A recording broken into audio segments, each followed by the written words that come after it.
اعوذ باللہ السمیع العلیم من الشیطان الرجیم بسم اللہ الرحمن الرحیم۔ میرے تمام دیکھنے والوں کو سب سے پہلے السلام علیکم ورحمۃ اللہ وبرکاتہ۔ امید ہے کہ آپ سب خیریت عافیت کے ساتھ ہوں گے۔ آپ دیکھ رہے ہیں ادارہ سراج منیر پاکستان کے زیر اہتمام قائم شدہ مدرسۃ القرآن کے شعبہ حفظ کلاس کی تجوید و قرات کورس کا لیسن نمبر 22۔ آج ہمارا الحمدللہ ثم الحمدللہ 22واں لیسن ہے، 22واں سبق ہے۔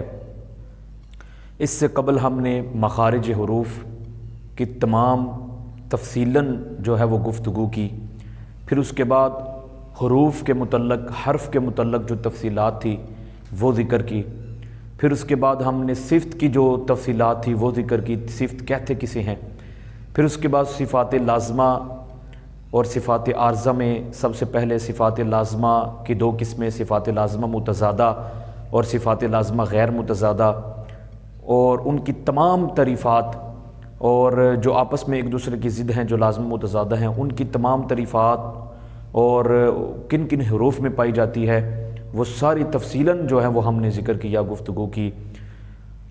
اس کے بعد پھر صفات لازمہ متضادہ اور صفات لازمہ غیر متضادہ میں کون کون سی کس کس حروف میں پائی جاتی ہے اس پر بھی ہم نے لیکچر ریکارڈ کیا۔ آج میں پیچھے رہ گیا تھا صرف صفات عارضہ، کیونکہ آپ نے صفات لازمہ متضادہ اور صفات لازمہ غیر متضادہ کی تعریفات جو ہیں وہ پڑھ لی ہوئی ہیں، سن لی ہوئی ہیں، اور پچھلے جتنے بھی لیکچرز ہیں ان میں آپ نے جو ہے وہ تفصیلاً اس کا ذکر سماعت کیا۔ ناظرین کرام، الحمدللہ آج ہمارا جو ہے وہ صفات کا جو لیسن ہے وہ کمپلیٹ ہونے جا رہا ہے، کیونکہ آگے جو اس کے اشکال ہیں، پھر اشکالوں پر جو جوابات دیے ہیں قراء کرام نے، ائمہ کرام نے مختلف کتب کے اندر، تو ان میں اگر چلے جائیں تو پھر یہ کافی لمبی جو ہے وہ بحث ہو جائے گی، اس لیے ہم اختصار کے ساتھ آج ہماری صفات عارضہ ہی پیچھے رہ گئی ہے اور صفات عارضہ ہم ذکر کریں گے، اور پھر اگلے لیسن کے اندر انشاءاللہ العزیز ہم جو ہیں وہ آگے تجوید، معرفت تجوید کا بیان شروع کریں گے۔ تجوید کی اہمیت کیا ہے، تجوید کیوں سیکھنا ضروری ہے، تجوید کس کس کے نزدیک، کس کس ائمہ کے نزدیک سیکھنا واجب ہے، کس کے نزدیک فرض کفایہ ہے، اس کی کمپلیٹلی جو ڈیٹیل ہے وہ انشاءاللہ العزیز ہم اگلے لیسن میں پڑھیں گے۔ تو اتنا ہی یاد رکھیے کہ صفات لازمہ اور صفات عارضہ، صفات لازمہ اور صفات عارضہ کی تعریفات آپ نے پڑھی۔ صفات لازمہ وہ جو حرف کے لیے اس قدر ضروری ہو کہ حرف اس کے بغیر ادا نہ ہو سکتا ہو، جس کو لحن جلی کے درجے پر لیا گیا ہے، اور صفات عارضہ جو حروف کے لیے کبھی ہو اور کبھی نہ ہو، ان کے بغیر کام چل سکتا ہو، یعنی وہ حرف کے لیے اتنا ضروری نہ ہو، تو ان کو جو ہے وہ لحن خفی کے درجے پر اتارا گیا ہے۔ تو اب آپ کو معلوم ہونا چاہیے کہ لحن خفی اور لحن جلی جو ہیں علماء کرام کے نزدیک غلطیوں کی دو قسمیں کی گئی ہیں، لحن جلی اور لحن خفی۔ لحن جلی وہ جو حرام کے درجے پر ہے، اگر کوئی آدمی قرآن پڑھتے لحن جلی کی غلطیاں کرتا ہے تو جو ہے اس کو کیا گناہ ملے گا، وہ جو ہے وہ سمجھ لے کہ وہ حرام کے درجے پر ہے، اور اس کا قرآن پڑھنا ایسے ہی ہے جیسے کہ حدیث مبارکہ میں وعید آئی، رب قارئ للقرآن والقرآن یلعن، بہت سے قرآن پڑھنے والے ایسے ہیں کہ قرآن ان پر الٹا لعنت کرتا ہے۔ تو وہ اللہ نے جلی جو کرتے ہیں قرآن ان پر الٹا کیا کرتا ہے، لعنت کرتا ہے کہ وہ قرآن صحیح نہیں پڑھتے اور وہ حرام کے درجے پر ہے، ایسا پڑھنا جائز نہیں ہے۔ اور باقی صفات عارضہ جو لحن خفی کے درجے پر، اور لحن خفی جو ہیں مطلب یہ کہ ان کی صرف تحسین اور زینت جو ہے وہ کیا ہو جاتی ہے، ختم ہو جاتی ہے، یعنی اس قدر پڑھنا کہ عربیت کی جو زبان ہے وہ ختم نہ ہو۔ باقی اس کے اندر صفات لازمہ اگر پڑھتا ہے تو پھر کوئی حرج نہیں ہے، لیکن اگر لحن خفی کی غلطی کرتا ہے تو وہ حرام کے درجے پر نہیں بلکہ مکروہ کے کیا ہے، درجے پر ہے، پھر بھی اس سے کیا کرنا چاہیے، بچنا چاہیے۔ بعض قراء کرام اور علماء کرام نے تو یہاں تک فرمایا کہ اگر جو ہے وہ لحن خفی بار بار کرتا ہے، عادت بنا لیتا ہے، یعنی عادتاً وہ چھوڑ دیتا ہے، تو پھر وہ بھی کیا ہو جاتی ہے، گناہ کے درجے پر پہنچ جاتی ہے۔ تو ناظرین کرام، آئیے ہم آج پڑھتے ہیں صفات عارضہ جو حرف کے لیے اتنی ضروری نہ ہو، ان کے بغیر بھی کیا ہو سکتا ہو، حرف ادا ہو سکتا ہو۔ صفات عارضہ کی اولاً دو قسمیں ہیں۔ لازمہ اور عارضہ کی تعریفات آپ نے جان لی۔ صفات عارضہ کسے کہتے ہیں؟ جو حرف کے لیے ہر وقت ضروری نہ ہو، کبھی ہو اور کبھی نہ ہو، اور ان کے بغیر حرف ادا ہو سکتا ہو، ٹھیک ہے، اسے کہتے ہیں صفات عارضہ۔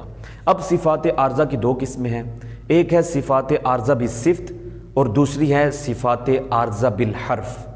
دو قسمیں ہیں صفات عارضہ کی، ایک صفات عارضہ بالصفت، ایک صفات عارضہ بالحرف۔ یہ دو قسمیں ہیں، یاد رکھنی ہے آپ نے، صفات عارضہ بالصفت اور صفات عارضہ بالحرف۔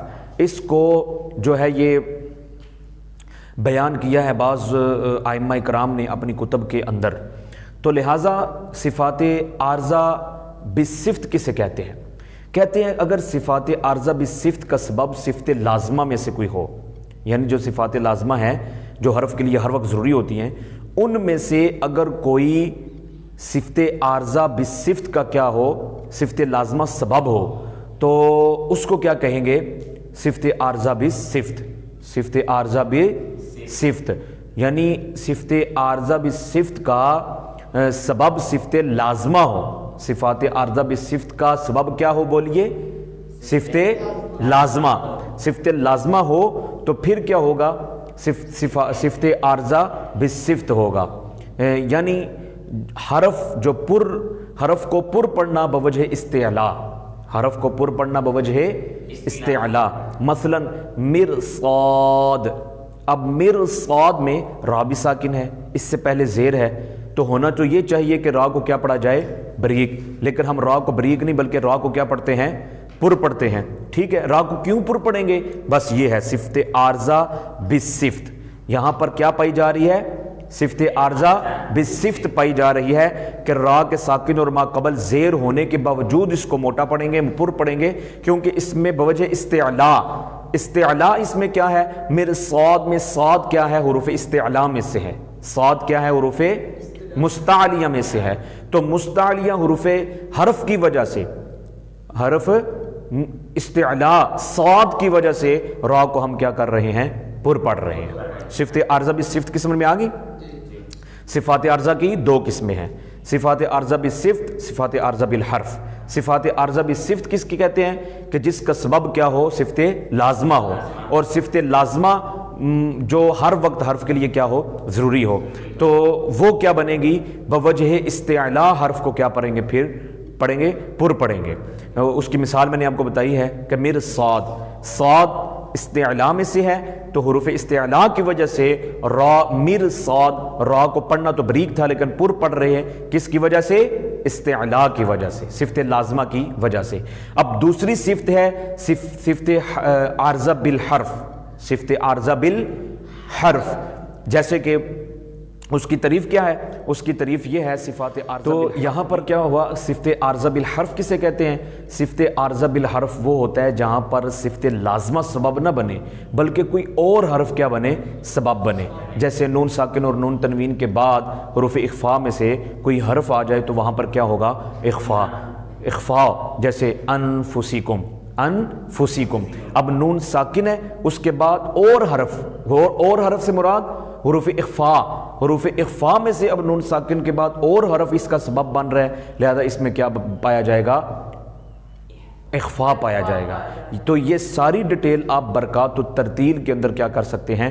پڑھ سکتے ہیں۔ صفات عارضہ کی دونوں قسمیں، صفات عارضہ بالصفات، صفات عارضہ بالصفت اور صفات عارضہ بالحرف، اس کی ڈیٹیل جو ہے وہ میں نے آپ کے سامنے رکھ دی ہے، لہٰذا انشاءاللہ العزیز آپ، مجھے یقین ہے کہ اس کو مکمل ویڈیو اینڈ آخر تا شروع تا آخر دیکھا کریں، اس ویڈیو کو شروع تا آخر دیکھا کریں، تاکہ جو ہے وہ ساری لیکچرز آپ کے سننے کے بعد آپ کو صحیح معنوں میں جو ہے وہ تلفظ کے ساتھ قرآن پڑھنا سیکھ سکیں، کیونکہ ہمارے لیے یہ قرآن تجوید کے ساتھ سیکھنا جو ہے وہ بہت ضروری ہے۔ انشاءاللہ 23ویں لیکچر کے اندر آپ دیکھیں گے کہ انشاءاللہ کتنی اس کی ضرورت ہے تجوید کی، اور جو کہ آج ہمارے اس دور میں اس کی بہت کیا ہے؟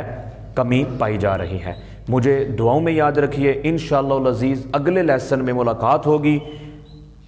اللہ حافظ، السلام علیکم ورحمۃ اللہ وبرکاتہ۔